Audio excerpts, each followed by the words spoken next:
Jesus, Jesus, Jesus. Você pode erguer as mãos e dizer palavras de louvor ao Senhor. Tu és digno do louvor, da honra, da glória, da adoração, da celebração do teu povo. Tu és digno, Senhor.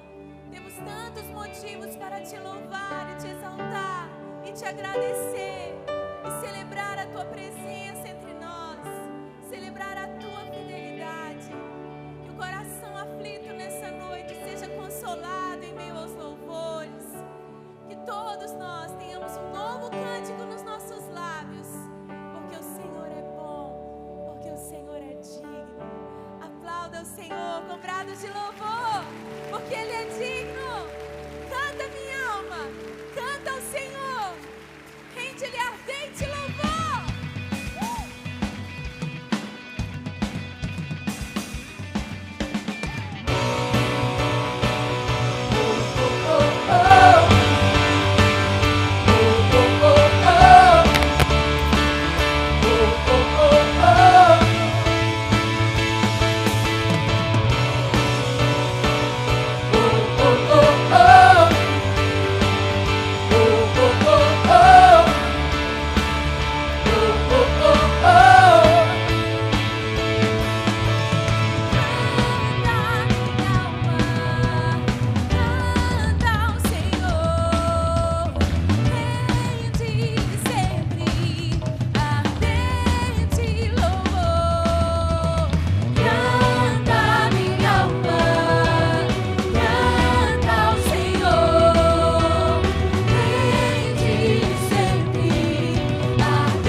momento tão precioso que vamos ouvir a palavra do Senhor, queremos conhecer mais do Senhor.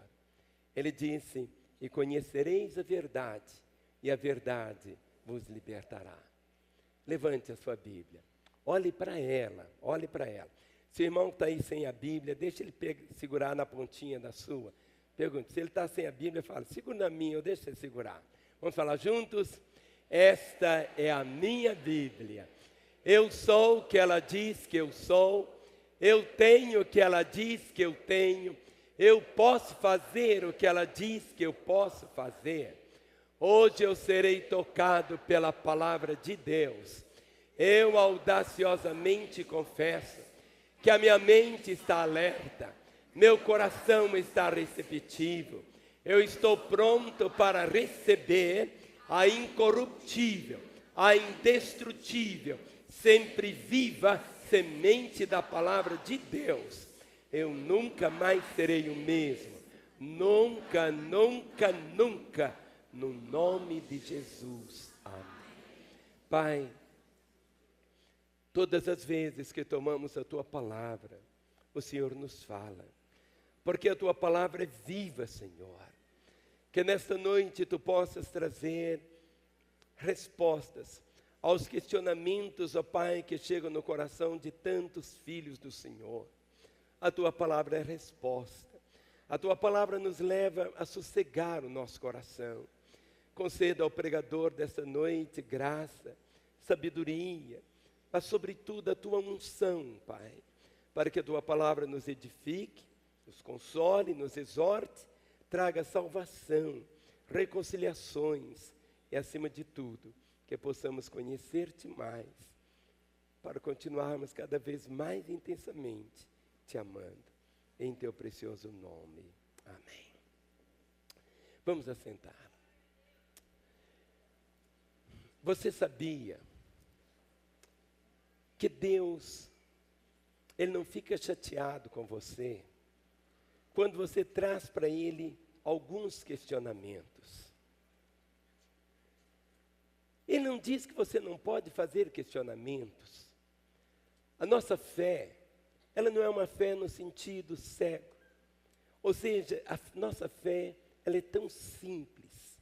Pelo fato dela ser tão simples, as pessoas complicam tanto, mas tanto mesmo. E hoje nós vamos ver exatamente as respostas do Senhor a questionamentos que muitos fazem.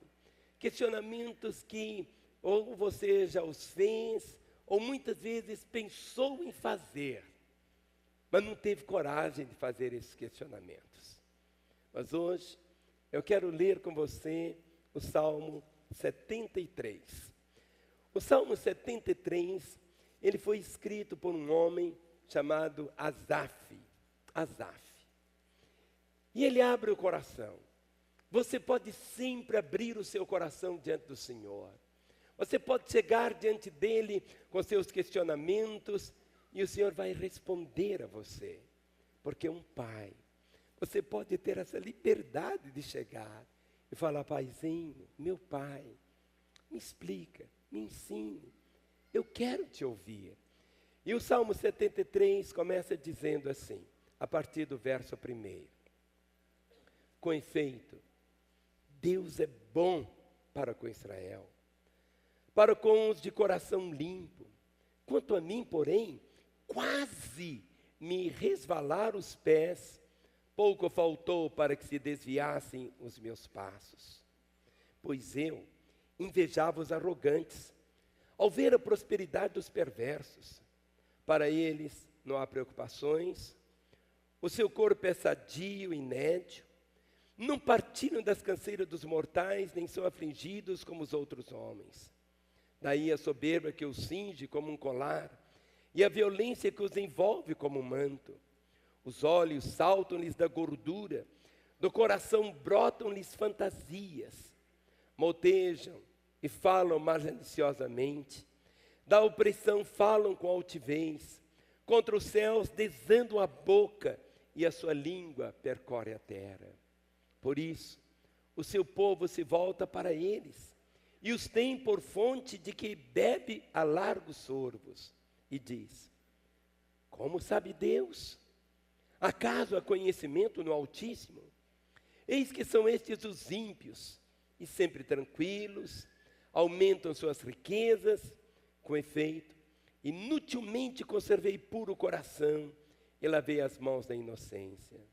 Pois de contínuo sou afligido e cada manhã castigado.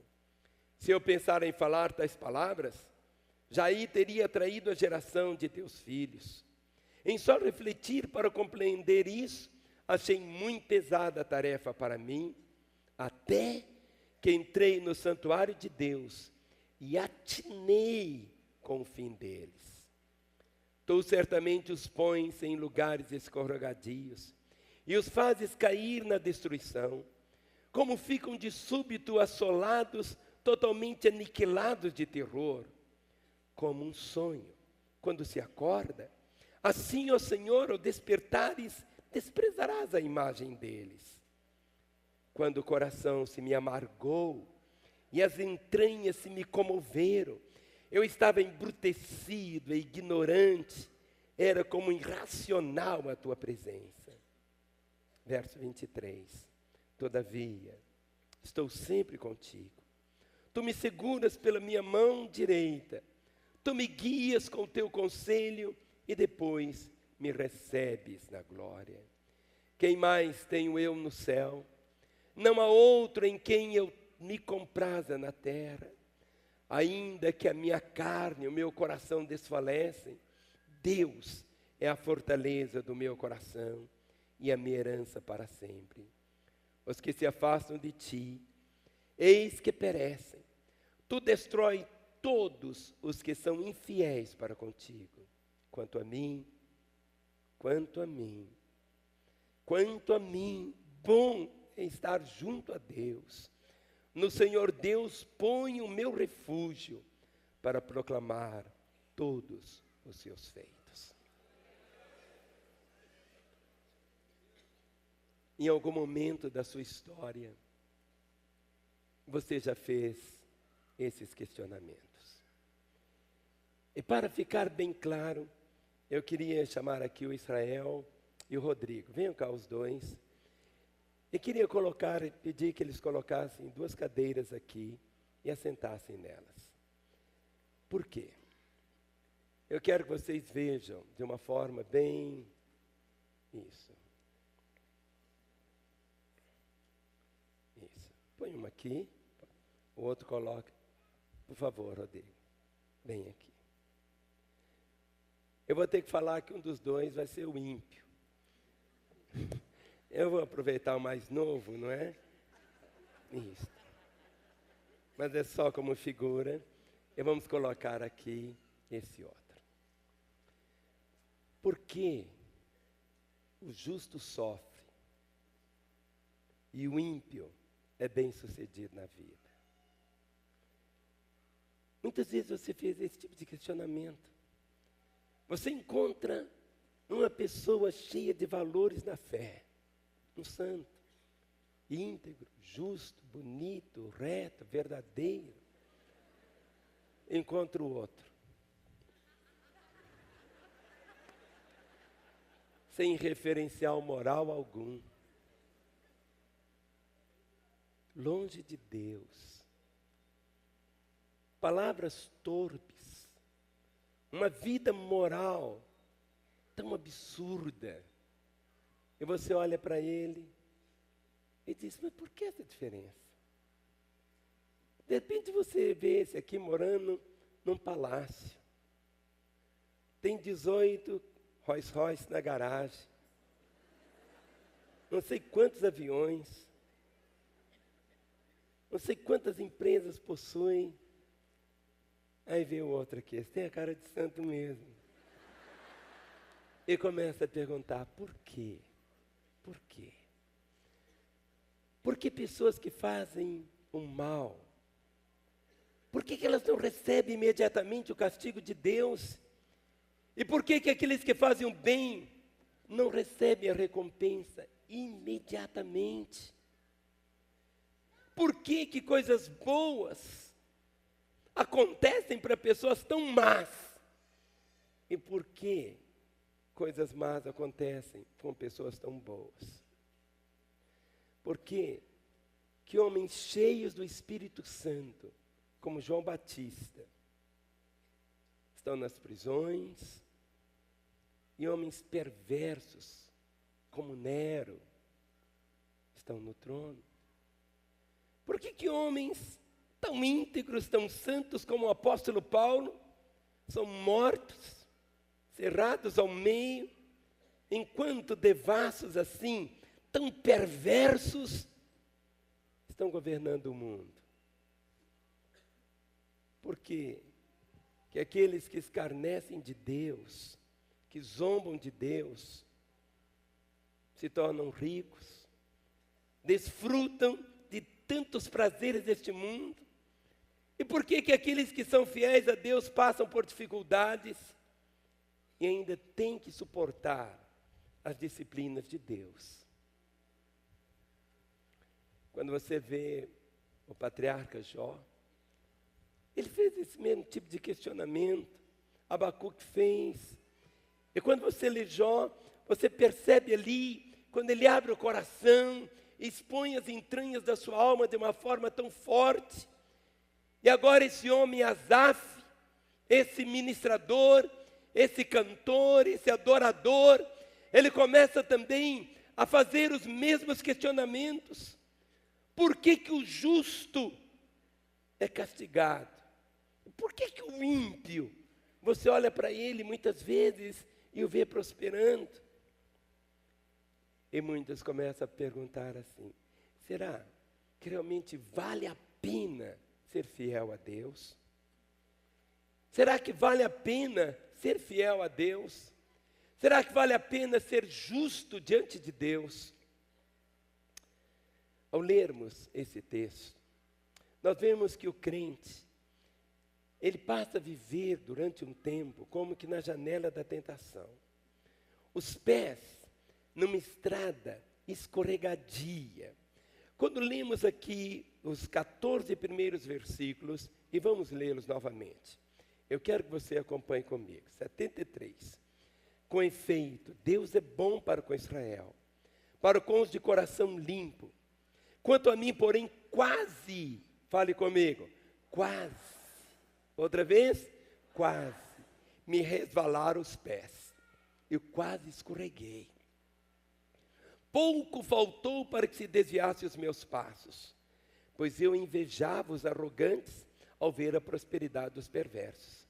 Para eles não há preocupações, o seu corpo é sadio e inédito, não partilham das canseiras dos mortais, nem são afligidos como os outros homens. Daí as soberbas que os cinge como um colar, e a violência que os envolve como um manto.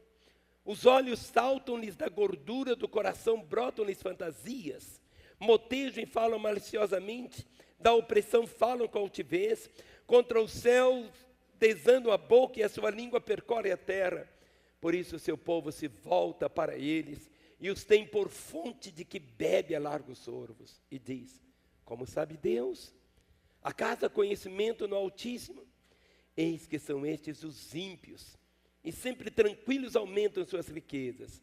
Com efeito, inutilmente conservei puro coração e lavei as mãos da inocência, pois de contínuo sou afligido e cada manhã castigado.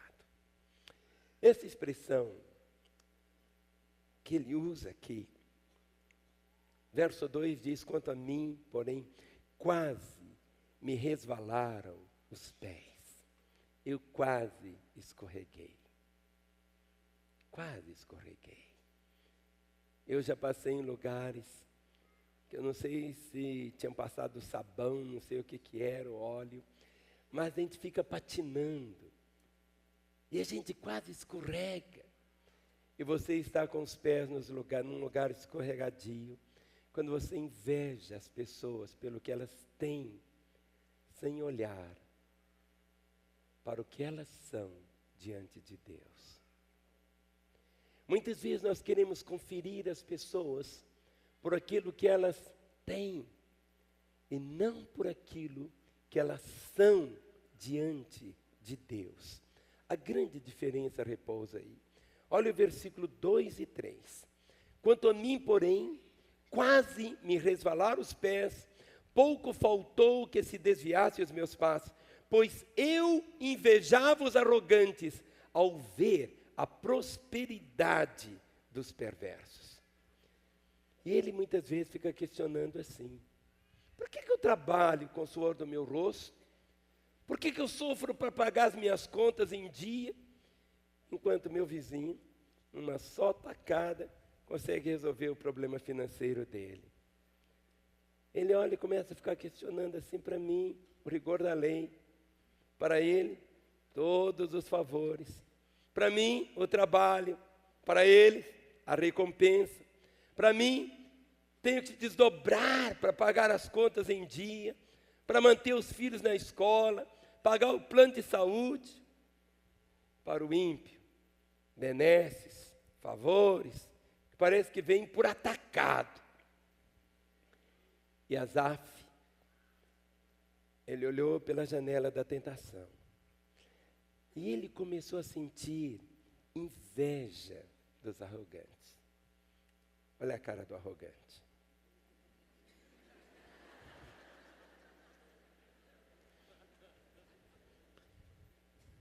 Ele começou a sentir inveja ao ver a prosperidade dos perversos. Eles são arrogantes, mas são ricos, são fortes, são populares, são aparentemente felizes. Que olha para ele e diz assim: que cara, esse é o cara. Ele é totalmente feliz. Mas quando Asaf começa a avaliar a vida apenas pelas coisas externas, ele viu que ele estava em muita desvantagem com os perversos. Asaf, ele começou a olhar a vida com egoísmo. Ele começou a se sentir injustiçado. Olha no versículo 13, ele diz assim, versículo 13: com efeito, inutilmente conservei puro o coração e lavei as almas da inocência. Enquanto ele ficava olhando lá para o outro, ele manteve pura a sua vida, sua integridade, sua pureza, sua santidade. E ele olha para o outro lá, esse aqui é casadinho, fiel à esposa dele e tudo. Esse aqui tem 39 mulheres, um harém, uma bagunça a vida dele. E de repente ele fica olhando para o outro. E ele começou a ter no coração algo. Ele não começou a falar. Mas diz aqui o texto, olha o verso 13. Ele diz assim: com efeito, inutilmente, conservei puro o coração. Lavei as mãos da inocência. E ele começa a dizer: o que está adiantando eu ser um crente? O que está adiantando eu ter minha vida pura? O que está adiantando eu manter a minha santidade? O que está adiantando? E ele olha para o outro, está ali cercado de tantas coisas. E ele começa a perceber, olha no verso 2, diz assim: quanto a mim, porém, quase me resvalaram os pés. Você está com os pés no lugar escorregadio. Quando você olha para a prosperidade do ímpio, em contraste com a aprovação do justo. Quando você, é o número 2, filho, você está com os pés no lugar escorregadio. Quando olha para a prosperidade do ímpio, em contraste com as provações do justo. Olha o versículo 12 e 13. Eis que são estes os ímpios, e sempre tranquilos aumentam suas riquezas. Você olha para o ímpio, está lá tranquilão, vivendo a vida dele, as riquezas vão aumentando, e aí começa a ter uma brecha no coração do justo, dizendo assim: com efeito, inutilmente conservei puro coração, lavei as mãos na inocência. O ímpio prospera, cresce, torna-se tão pujante, tudo que ele põe a mão parece que se multiplica em dinheiro e prosperidade. Ele é o contrário, em vez de prosperidade, enfrenta provações, Ele diz que em vez de ver riquezas, ele de contínuo é afligido. Ele diz, olha o verso 14, pois de contínuo sou afligido, e cada manhã castigado. Aí ele começa, será que vale a pena? Ele quase escorregou, ele está patinando. Quando esses questionamentos vão existindo, e quando os olhos começam a perceber, e ele começa a tomar determinadas situações, pensando, ele diz de contínuo, sou afligido, a cada manhã castigado, ele não tem folga, ele vive diariamente no moinho de Deus, na fornalha de Deus, ele sai de um problema, aí de repente entra outro problema, sai de uma prova e entra noutra. Para o ímpio, olha a cara dele, a riqueza, para ele o chicote, faça assim.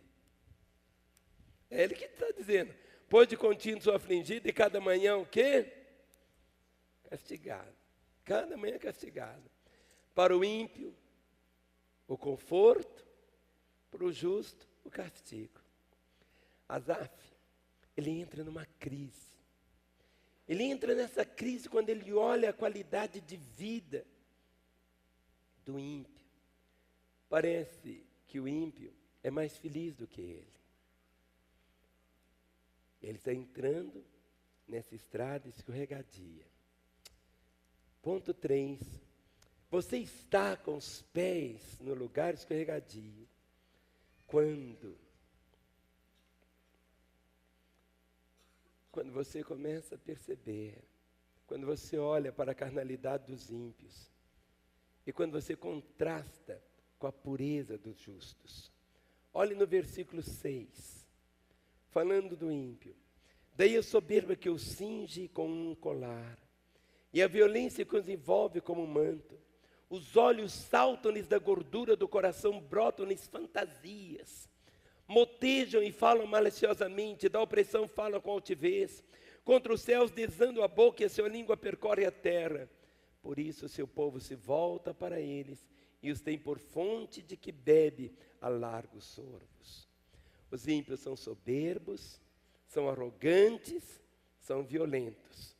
Se você olhar aqui o versículo 6, você olha aqui, a soberba, a violência, eles vivem isso.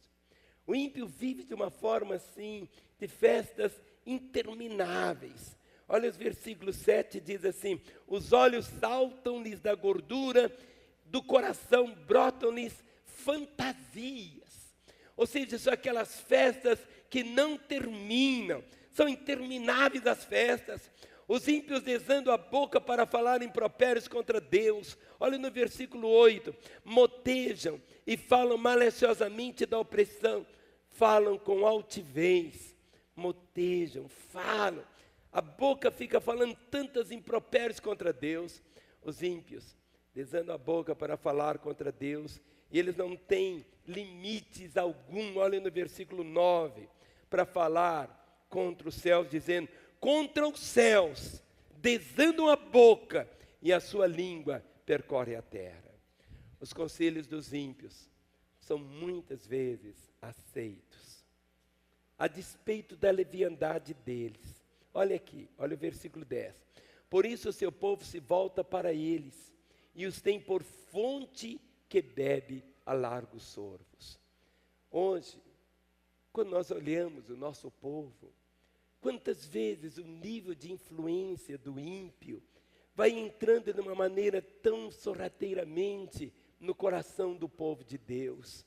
Quantas pessoas ficam mais tempo adiante das novelas que trazem conceitos de impiedade, que trazem conceitos dizendo exatamente isso. O que vale? A vida do ímpio, sem freio algum, a vida do ímpio de uma maneira assim tão horrível. Quantas vezes pessoas começam a questionar isso e os pés começam a resvalar. Hoje, quantas vezes as pessoas desdenham do justo, aquele que tem uma vida pura, aquele que tem uma vida santa. Muitas vezes, no seu local de trabalho, você pode ver que em muitas ocasiões as pessoas seguem muito mais o que os ímpios falam do que aquilo que o justo anuncia. Nós vivemos dentro de uma sociedade onde o maligno está agindo. Por isso que a palavra diz que o mundo jaz no maligno. Os valores do maligno estão aí. E as pessoas vão escorregando. Olha no versículo 3, quando o justo Asaf olha para a sua própria vida. No versículo 13 ele diz assim: com efeito, inutilmente conservei puro coração e lavei as mãos na inocência. Quantas vezes a moça está lá com 30 anos, não casou, ou com 40, e ela diz: o que adiantou eu conservar a minha pureza? Podia ter caído na gandaia, na prostituição, ficado com 50 homens, feito isso e aquilo outro. O caminho, quando esses questionamentos começam a brotar, ele está dizendo: eu quase escorreguei quando eu comecei a pensar assim. Eu quase escorreguei. Quando ele começa simplesmente a ficar fixando o seu olhar no ímpio, e ele olha para a vida dele, em alguns momentos ele diz exatamente isso: o que está adiantando? O que está adiantando? Inutilmente eu conservei puro o meu coração, lavei as mãos na inocência. Se você ficar na janela da tentação, avaliando a vida só pela aparência, você também vai pisar num terreno escorregadio. Quantos que já desistiram de ter um coração puro? Quantos já desistiram de ter mãos inocentes? O ponto 4 diz: você está com os pés no lugar escorregadio. Quando você olha as blasfêmias dos ímpios em contraste com a linguagem santa dos justos. Sabe, ele disse: eu quase escorreguei.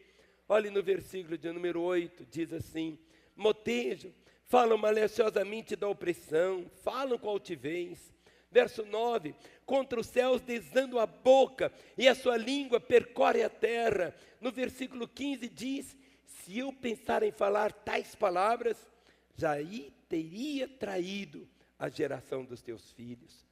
Os ímpios, eles falam contra os céus, falam contra a terra, falam contra Deus e os homens, e mesmo assim, ele não consegue perceber ou entender por que ele está prosperando. Mesmo assim, eles se tornam famosos. Eles vivem debaixo dos holofotes. E você olha e diz assim: eles têm uma vida tão tranquila. Asaf, quando você vai lendo aqui, ele percebeu que se apenas tivesse falado acerca das angústias íntimas, dessa crise que ele estava experimentando de invejar os arrogantes, ele já teria traído a geração dos seus filhos. Olha o verso 15. Se eu pensar em falar tais palavras, ou seja, ele disse: se eu pensar em falar tais palavras, já teria traído a geração dos seus filhos. Asaf entendeu que há coisas que passam pelo nosso coração que não devem ser ditas, não devem ser compartilhadas, para não se tornarem um laço para os outros. Muitas vezes, é triste falar isso, muitos que começam com Jesus e acabam se desviando, é porque encontraram um Asaf, um justo, que permitiu que seus pés escorregassem. Ao invés de encontrar alguém que falasse exatamente os conceitos da palavra do Senhor, porque tudo na vida como termina é que se conta. Por quê? O crente, na casa de Deus, ele está seguro nas mãos do Todo-Poderoso. É o ponto 2. Significa o quê, irmãos? Olha aqui o versículo de número 15 até o 26. Ao momento quando ele começa a olhar, ele vai olhando para o ímpio e vendo todos esses valores exteriores da vida dele, não os valores interiores. Ele está pronto para resvalar, para cair, para escorregar. Mas agora, olha a partir do versículo 15, ele diz, abra sua Bíblia, todos com a Bíblia aberta. Salmo 73, verso 15. Ele diz: Se eu pensar em falar tais palavras, já aí teria traído a geração de teus filhos. Em só refletir para compreender isso, achei muito pesada a tarefa para mim, até que entrei no santuário de Deus e atinei com o fim deles. Tu certamente os pões em lugares escorregadios e os fazes cair na destruição. Como ficam de súbito assolados, totalmente aniquilados de terror, como ao sonho, quando se acorda, assim, ó Senhor, ao despertares, desprezarás a imagem deles. Quando o coração se me amargou e as entranhas se me comoveram, eu estava embrutecido, ignorante, era como irracional a tua presença. Todavia, eu estou sempre contigo, tu me seguras pela minha mão direita. Levante sua mão direita e diga: Senhor, todavia, estou sempre contigo. Ó ímpio, abaixa a mão. Então, vamos começar de novo. Só você, viu, Asaf? Levante a mão direita. Vai, Vladimir, levanta a mão. Isso. Vamos falar? Todavia, estou sempre contigo. Tu me seguras pela minha mão direita. Outra vez. Todavia, estou sempre contigo. Tu me seguras pela minha mão direita. Filho, você está seguro nas mãos de Deus. Quando você deixa de lado o egoísmo idolátrico, para olhar para a vida com os olhos de Deus. É o ponto 1. Sabe, quando você passa a olhar para a vida com os olhos de Deus, aí as coisas são tão diferentes. Você está seguro nas mãos de Deus. Quando você deixa de lado tudo isso e passa a olhar para a vida, não com seus olhos, mas com os olhos de Deus. A transformação do ponto de vista de Asaf teve início quando ele refreou a sua língua. Olha o verso 15, diz assim: se eu pensar em falar tais palavras, faça assim. Está aqui no pensamento. Quando eu transformo o meu pensamento em palavras, eu começo a criar algo. Se eu pensar em falar tais palavras, já teria traído a geração dos meus filhos. E ele agora começa a sondar o coração.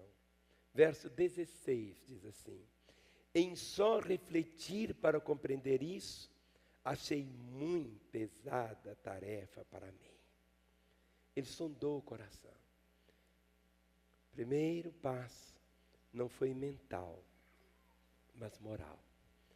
Ao virar-se contra o egoísmo, a autocompaixão, que estava aqui no versículo 3 e no versículo 13, olha o versículo 3.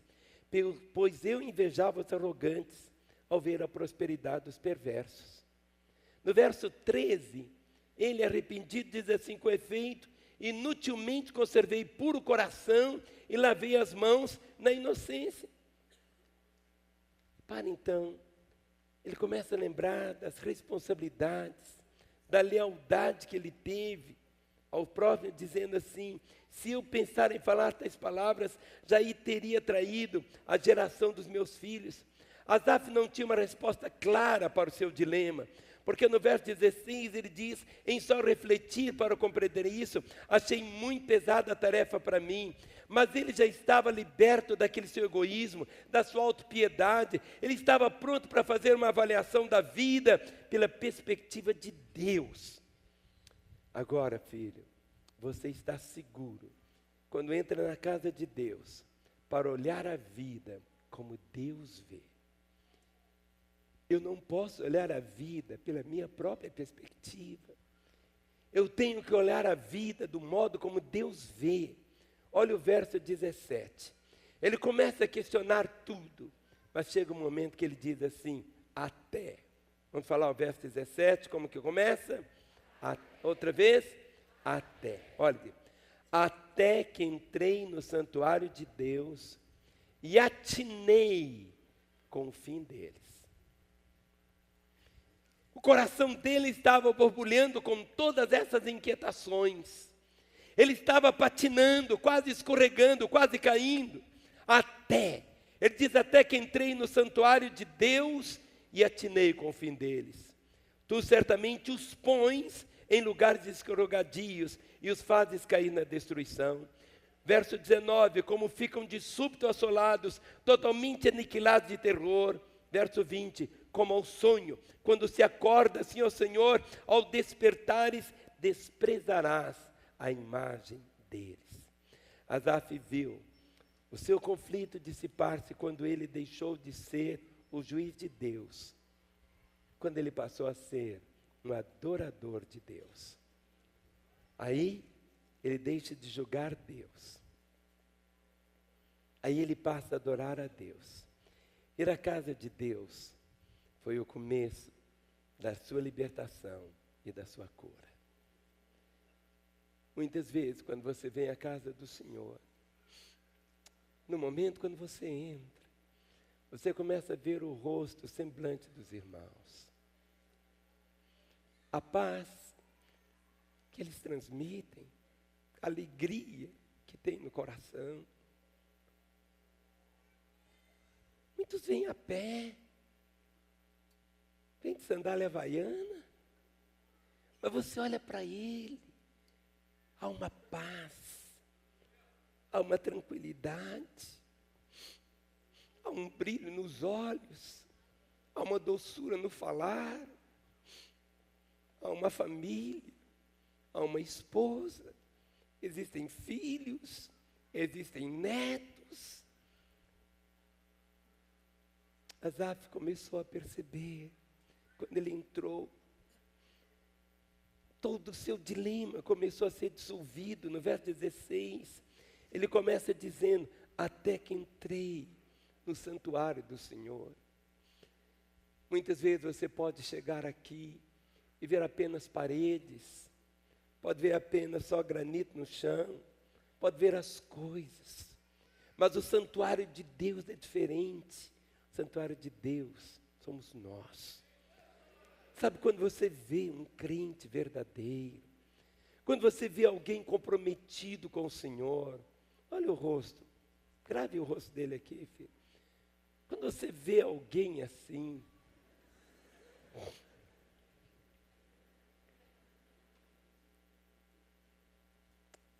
isso constrange. Quando você olha alguém assim,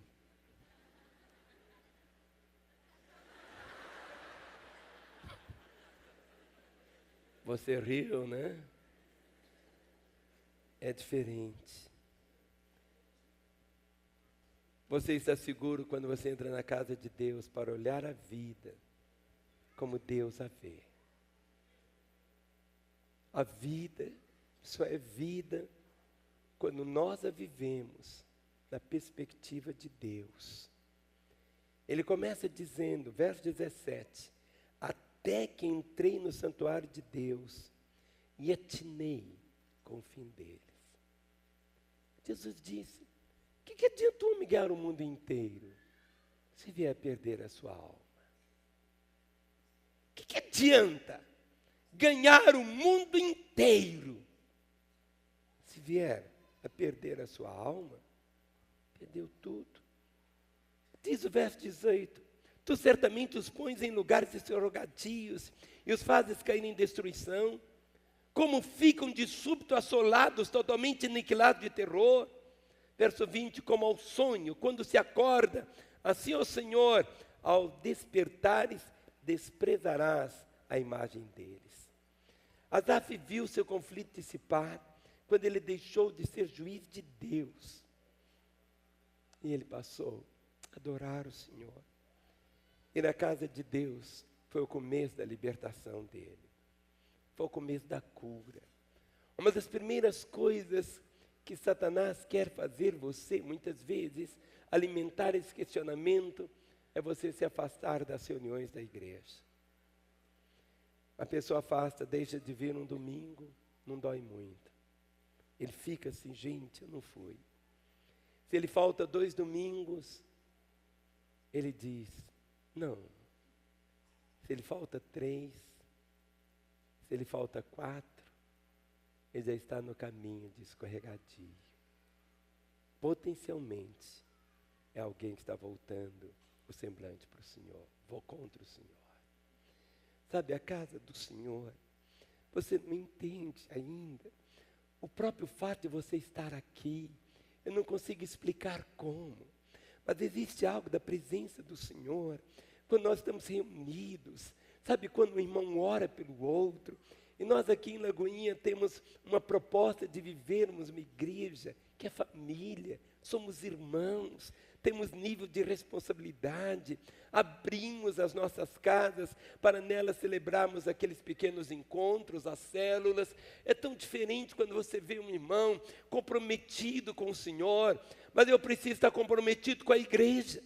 Não posso estar comprometido com ele, não estar comprometido com a igreja.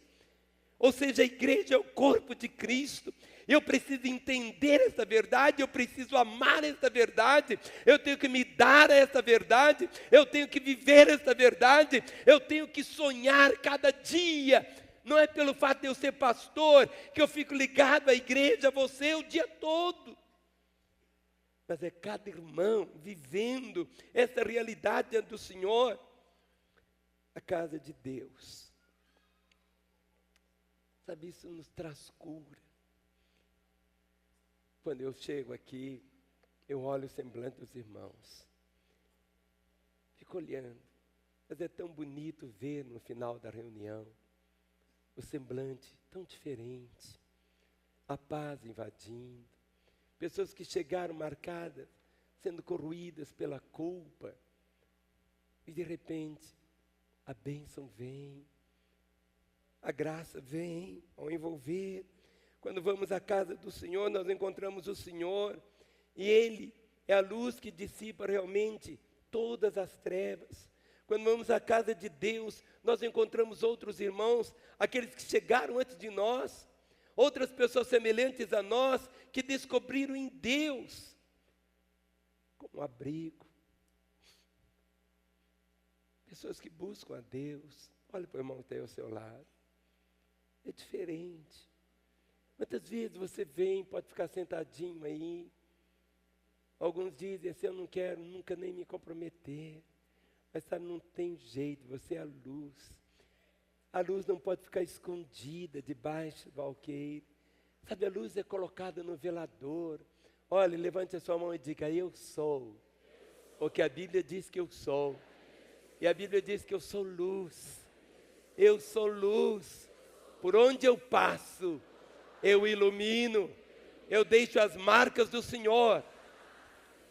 Querido, quando você chega na casa de Deus, você descobre que as pessoas enfrentam os mesmos problemas que você enfrenta, outras vezes problemas maiores ainda, mas essas pessoas estão encontrando em Deus a resposta. Eles encontram em Deus a resposta.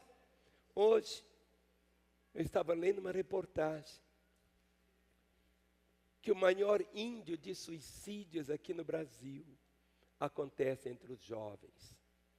Há uma média de 4 suicídios para cada 100 mil jovens diariamente.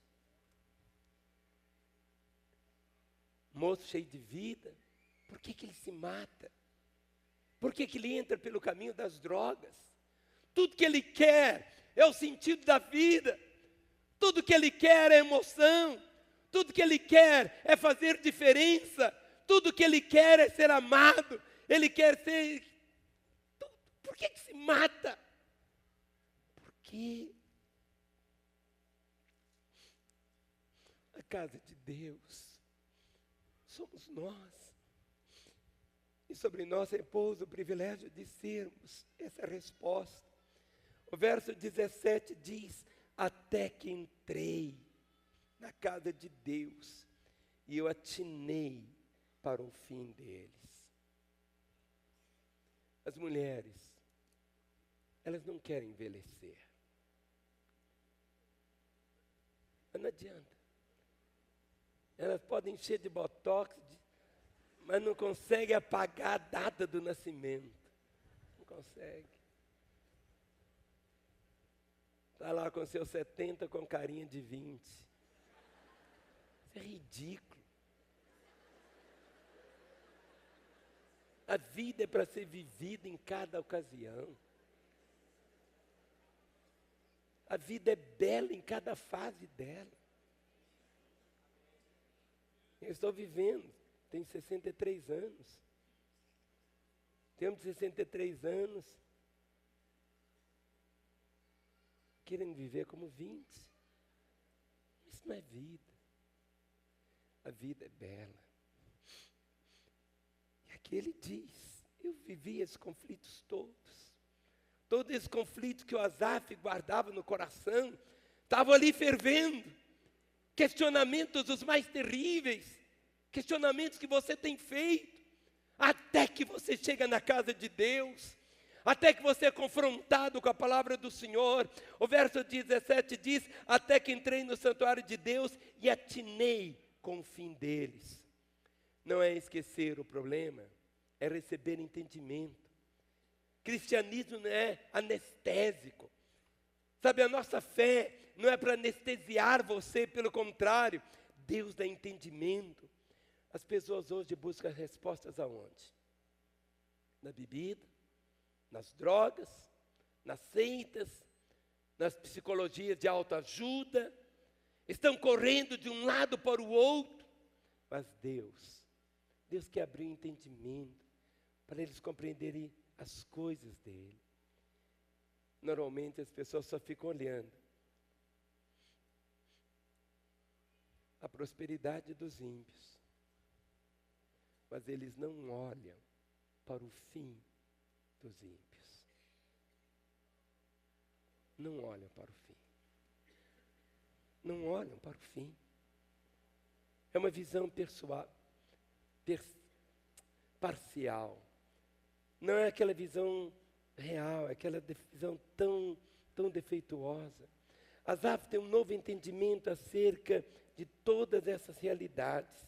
Quando você chega aqui no capítulo 31, verso 21, ele diz, quando o coração se me amargou e as entranhas se me comoveram, eu estava embrutecido e ignorante, era como irracional a tua presença. Quando ele começa a ver isso, os ímpios têm essa aparente segurança, eles prosperam, eles tornam-se opulentos, eles se tornam famosos, mas e o fim deles? Eles não são agentes livres. Deus mesmo os põe em lugares escorregadios. Olha aqui, o verso 18, como está escrito, tu certamente os pões em lugares escorregadios e os fazes cair na destruição. Nada acontece à parte de Deus. Asaf começa a perceber a situação deles de uma maneira assim, tão diferente. O verso 19 diz, como ficam de súbito assolados, totalmente aniquilados de terror. A destruição vem repetidamente. Os ímpios vão despertar para a vergonha e o horror eterno. Igual está escrito em Daniel 12:2. Jesus vai dizer para eles o quê? Nunca vos conheci. Ele, o ímpio, é amigo daquilo outro. Mas o que adianta todos esses amigos famosos aqui, se aquele um dia vai dizer para ele, nunca vos conheci. Valeu alguma coisa? Valeu? Asaf chegou a questionar o próprio Deus. Quando no versículo 13, ele diz, com efeito, inutilmente conservei puro coração e lavei as mãos na inocência. Ele pensou que Deus era injusto. Ele estava questionando o próprio caráter de Deus. Mas agora ele é corrigido. Asaf olha para o poder do Senhor. Diz aqui o verso 18, tu certamente os pões em lugares escorregadios e os fazes cair na destruição. Não há nada que esteja fora do controle de Deus. Deus controla, Deus governa tudo, todas as coisas estão em suas mãos. Asaf olha também para a própria justiça de Deus. No versículo 20 diz, como ao sonho quando se acorda, assim, ó Senhor, ao despertares, desprezarás a imagem deles. Você está seguro na mão de Deus quando você olha para você mesmo, mas com honestidade. Olha o versículo 21. Quando o coração se me amargou e as entranhas me comoveram, eu estava embrutecido e ignorante. Longe do Senhor, o homem tem o coração duro, é uma pedra, como irracional a presença do Senhor. Quando Asaf entrou na casa de Deus, descobriu que o seu verdadeiro problema não eram os ímpios, era ele mesmo. Não eram as circunstâncias, mas os seus sentimentos. Olha o versículo 13 e 14. Quando ele diz com efeito, inutilmente conservei puro coração, lavei as mãos da inocência, pois de contínuo sou afligido, e a cada manhã eu sou castigado. Mas olha os versos agora 21 e 22. Quando o coração me amargou. Nunca permita que seu coração fique amargurado, irmão. Nunca murmure. Nós temos ensinado que murmuração significa o quê? Murmurar significa você dizer, se eu estivesse no lugar de Deus, eu faria diferente. Murmurar é isto, é você dizer, se eu fosse Deus, eu ia fazer diferente do que Ele está fazendo. Você está seguro, meu irmão, nas mãos de Deus, quando você abre os olhos da fé, para entender o que é a graça de Deus na sua vida. Olha o versículo 23, diz assim, o Senhor dizendo, todavia, eu estou sempre contigo, tu me seguras pela mão direita. Olha o verso 24, tu me guias com teu conselho, e depois me recebes na glória. O Salmo 1 diz, bem-aventurado o varão que não anda no conselho do ímpio. O conselho do ímpio é totalmente diferente do conselho de Deus.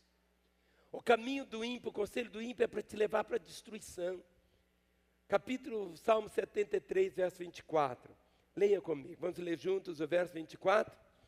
Tu me guias com teu conselho e depois me recebes na glória. Outra vez, tu me guias com teu conselho e depois me recebes na glória.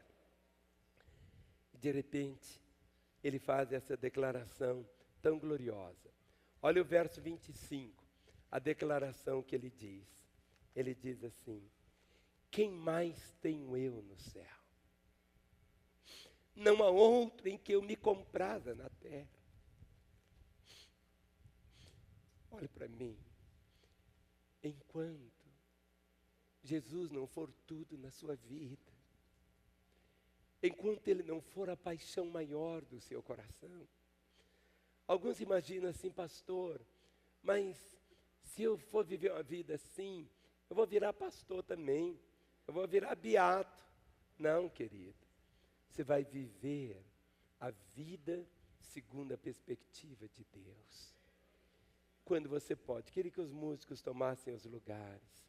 Muitas vezes, o ressentimento toma conta do seu coração. Quando que o ressentimento toma conta? Quando você diz assim, Deus agiu errado comigo.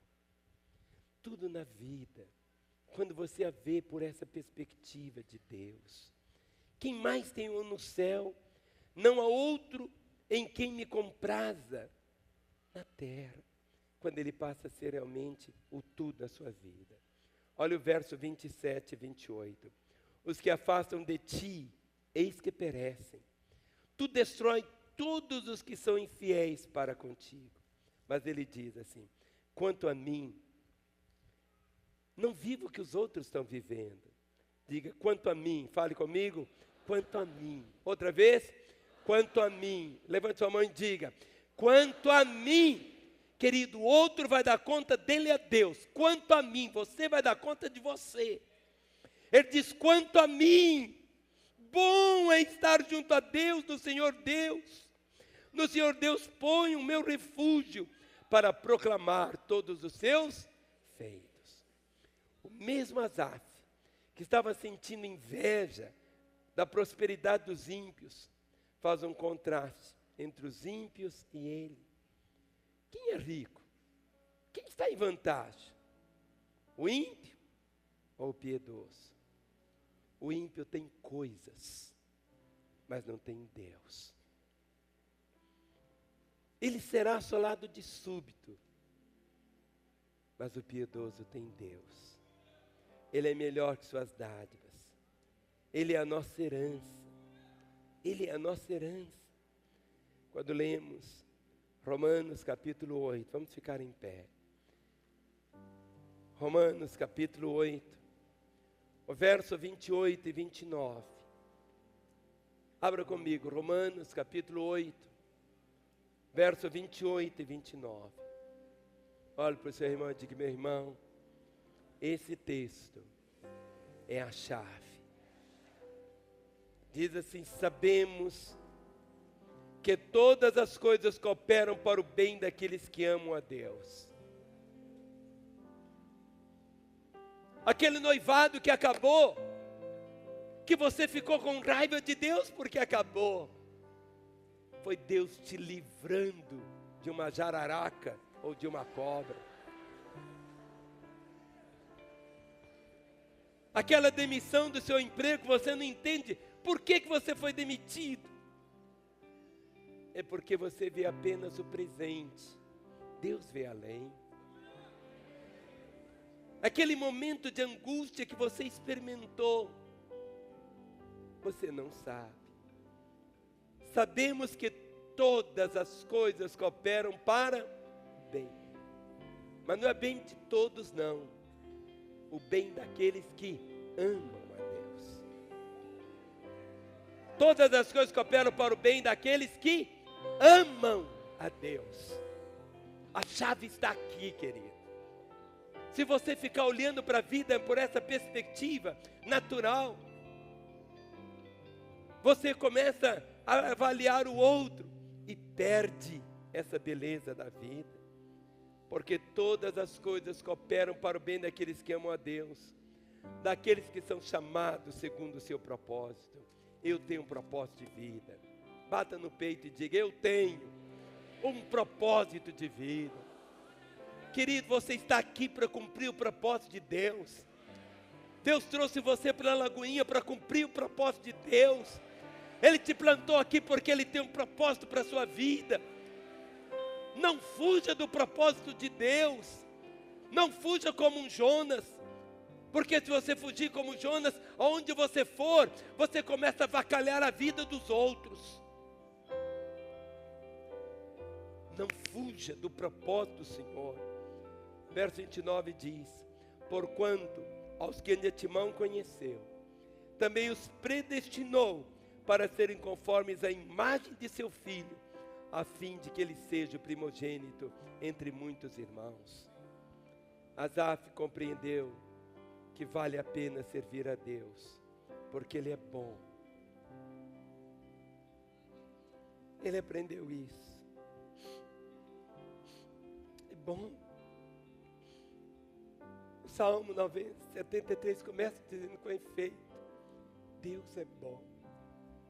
Deus é bom. Ele aprendeu: Deus é justo. Deus é justo. Deus é justo. Ele é cuidadoso. Deus é bom. Deus é justo. Deus é cuidadoso. Ele nos ama. Nós vamos cantar essa música. Quando você olha para a sua vida, se da vida as vagas procelosas são, vagas são ondas, tão revoltas. Se com desalento julgas tudo vão, contas muitas bênçãos.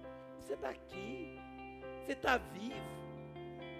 Quantos livramentos o Senhor deu com a sua história até hoje?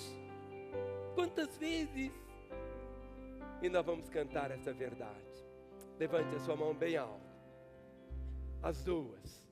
Pode pôr a Bíblia no banco. E diga: eu sou o que a Bíblia diz que eu sou. Eu tenho o que a Bíblia diz que eu tenho. Eu posso o que a Bíblia diz que eu posso. Somos abençoados do Senhor, amém? mesmo que as circunstâncias digam o contrário, diga para quem está do seu lado: conta as bênçãos, conta as bênçãos. Aleluia.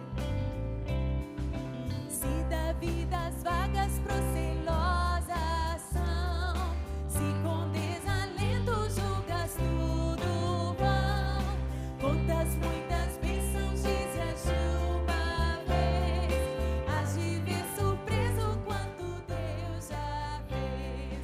Conta as bênçãos, conta quantas são, recebidas da divina mão. Uma, dizes de uma vez, hás de ver surpreso quanto Deus já fez. Quando vires outros com seu ouro e bens, lembra, tesouros prometidos tens, nunca os bens da terra poderão comprar a mansão celeste em que tu vais morar. Conta as bênçãos, conta quantas são, recebidas da divina mão. Uma, dizes de uma vez, hás de ver surpreso quanto Deus já fez. Vens ao teu conflito fraco fortificar, não te desanimes, Deus por cima está. Seu divino auxílio ignorando o mal, te dará consolo e paz celestial. Conta as bênçãos, conta quantas são, recebidas da divina mão. Uma, dizes de uma vez, hás de ver surpreso quanto Deus já fez. Vens acaso mágoas, triste é o teu lidar, é a cruz pesada que tens de levar. Contas muitas bênçãos, não duvidarás, e em canção alegre os dias passarás. Conta as bênçãos, conta quantas são, recebidas da divina mão. Uma, dizes de uma vez, hás de ver surpreso quanto Deus já fez. Olha, muitos de vocês estão cantando pela primeira vez esse cântico. Você pode cantá-lo, mas acima de tudo você deve vivê-lo. Eu queria que você abraçasse a sua esposa. Isso, eu vou ver homem e mulher juntos, só se for marido e mulher, hein? Nem namorado vai abraçar, nem noivo. Agora eu queria que você colocasse a mão no ombro, um homem colocando a mão no ombro de um irmão, e uma irmã colocando a mão no ombro de uma irmã. E nós vamos cantar isso. Cante essa verdade, vamos começar de novo. Canta com palma, sem palma, como é que é? Bom, assim? Tá assim. Mas agora eu quero que você cante mesmo. Conta as bênçãos. Você está vivo porque isso é bênção, querido. Você está aqui porque é bênção para a sua vida. Comece a contar. Eu ouvi um dia alguém dizer que as nossas lutas são bênçãos que estão disfarçadas de lutas. Quantas bênçãos, quantas são, recebidas da divina mão. Uma, dizes de uma vez, hás de ver surpreso quanto Deus já fez. Se da vida as vagas procelosas são, se com desalento julgas tudo vão, contas muitas bênçãos, dizes de uma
te desanimes, Deus por cima está. Seu divino auxílio minorando o mal te dará. Receba, aleluia. Quantas bênçãos, quantas são recebidas da divina mão.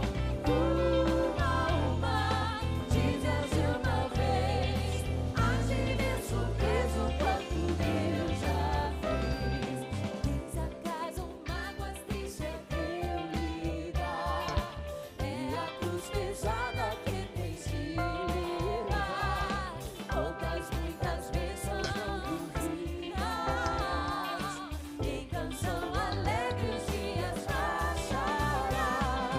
Quantas bênçãos, quantas são recebidas da divina mão. Uma, dizes de uma vez, hás de ver surpreso quanto Deus. Levante suas mãos e agradeça. Quantas bênçãos, quantas são recebidas da divina mão. Obrigado, Senhor.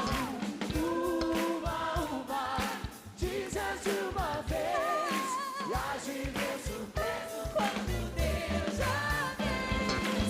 Quantas bênçãos, quantas são recebidas da divina mão. Uma, dizes de uma vez, hás de ver surpreso quando Deus já fez. Aleluia.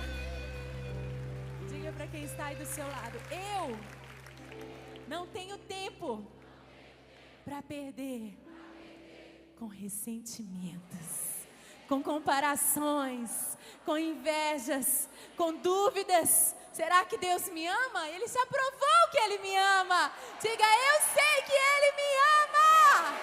Aleluia.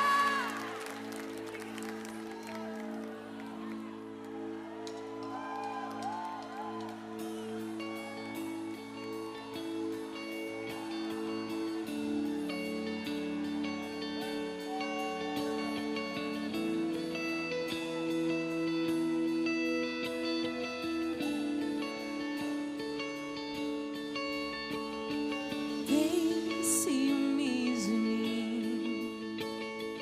O seu amor é como um furacão e eu me rendo ao vento de sua misericórdia. Então, de repente, não vejo mais minhas aflições, eu só vejo a glória e percebo quão maravilhoso Ele é e o tanto que Ele me quer. Oh, Ele me amou. Oh, Ele me ama. Ele me amou.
Seu olhar de graça nos atrai a redenção. Se a graça é um oceano, estamos afogando. O céu se une à terra com um beijo apaixonado. Meu coração dispara. Declare isso. Eu não tenho tempo pra perder com ressentimentos quando penso que Ele me ama. Ele me ama. Ele me ama.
Ele me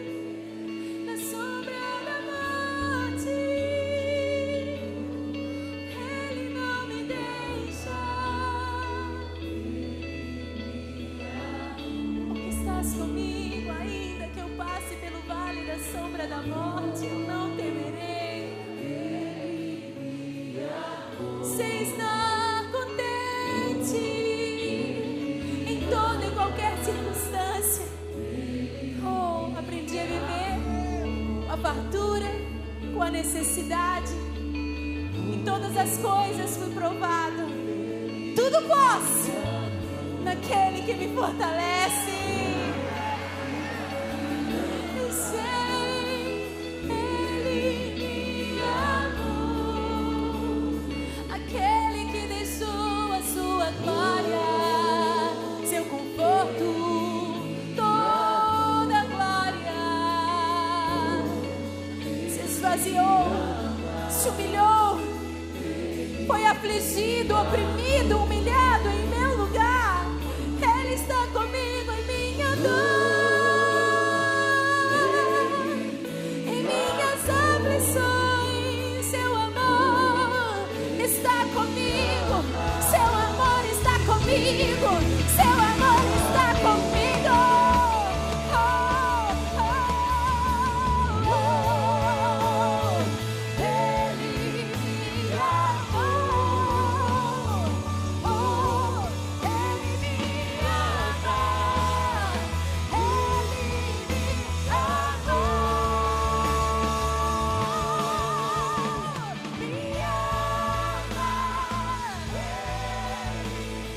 Yeah.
Asaf havia dito: quando o coração me amargou e as entranhas se me comoveram, eu estava embrutecido e ignorante, era como irracional a tua presença.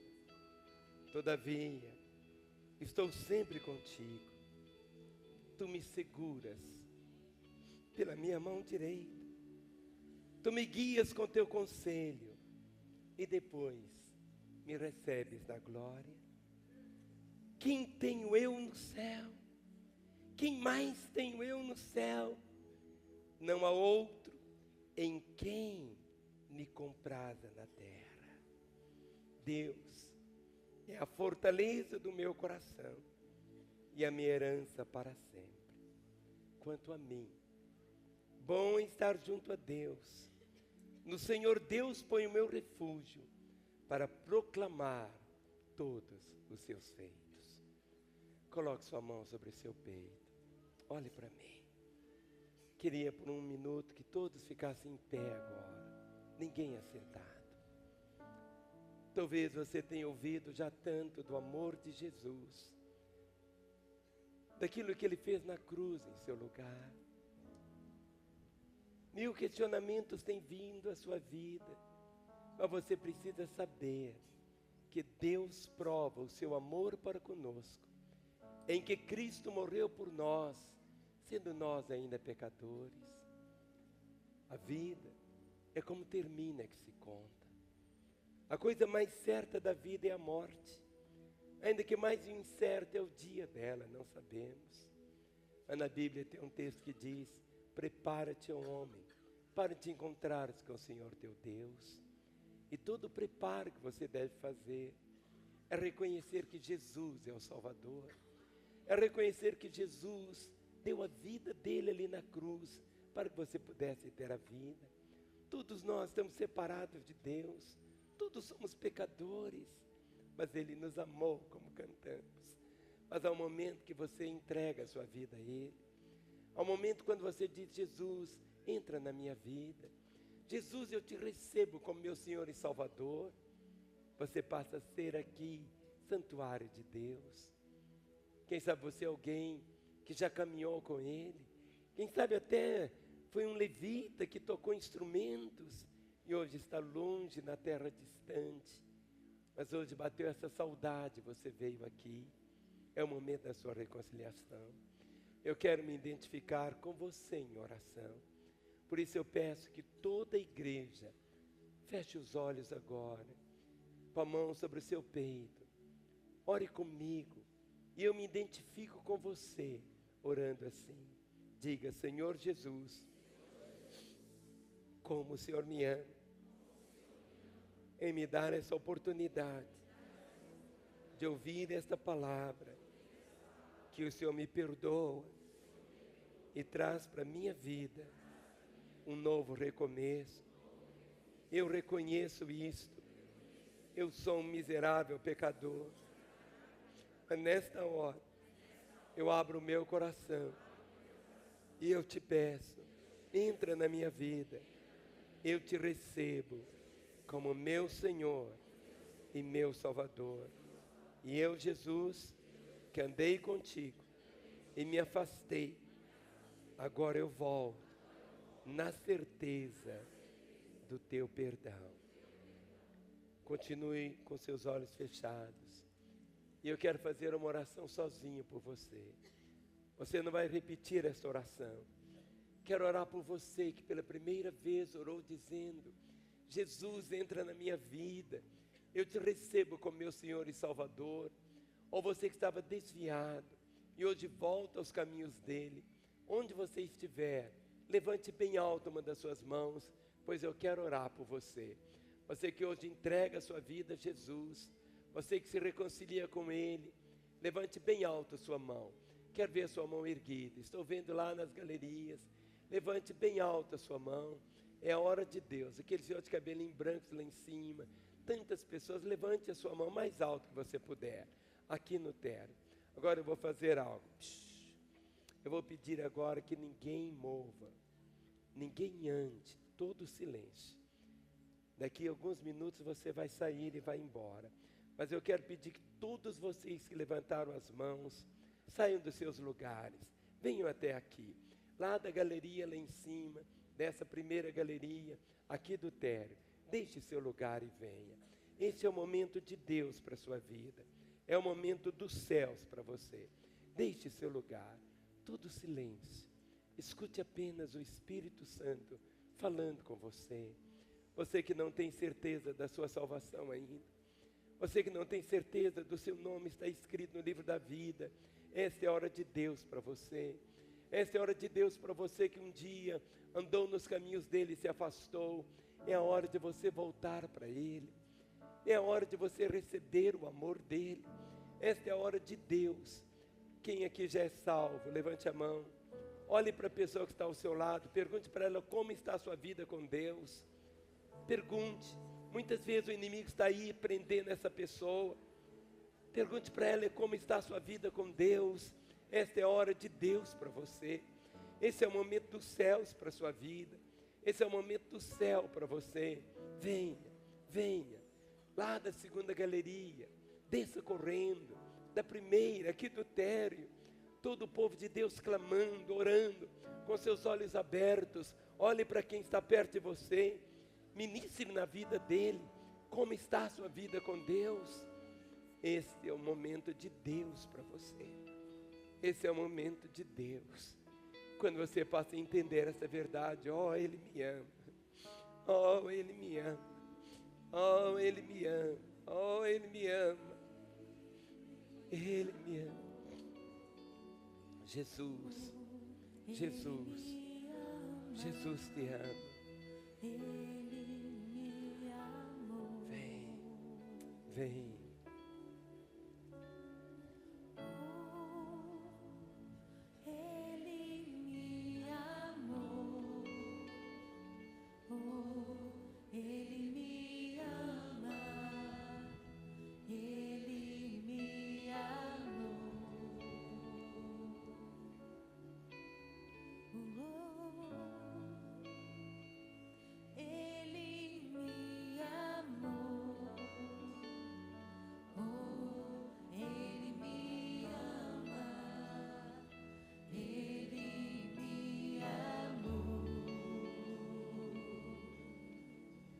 Vocês que estão aqui ajoelhados, fiquem em pé por um instante. Fiquem em pé. Chegue aqui bem perto de mim. Pode chegar. Ninguém ama vocês mais do que Jesus. Ele tem sempre o melhor para a sua vida. E você nunca vai esquecer que esteve aqui. Esse é o momento que vai marcar a sua história. Antes e depois. Antes e depois. Tudo vai ser diferente a partir de hoje. Igreja, estenda as mãos sobre esses corações. Pai, dessas vidas, desligamos delas todo o poder das trevas. Ligamos cada uma delas com a tua vida, para que a partir de agora possam viver como filhos e filhas do Senhor. Ó Deus, que a vida do Senhor seja realidade nesses corações e que jamais possam deixar o Senhor. Eu as ligo contigo, com o teu perdão e com a vida eterna, em nome de Jesus. Amém.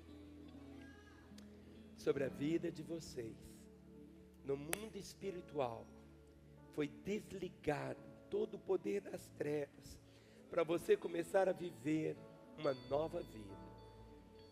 E nós somos uma família que queremos acompanhar vocês.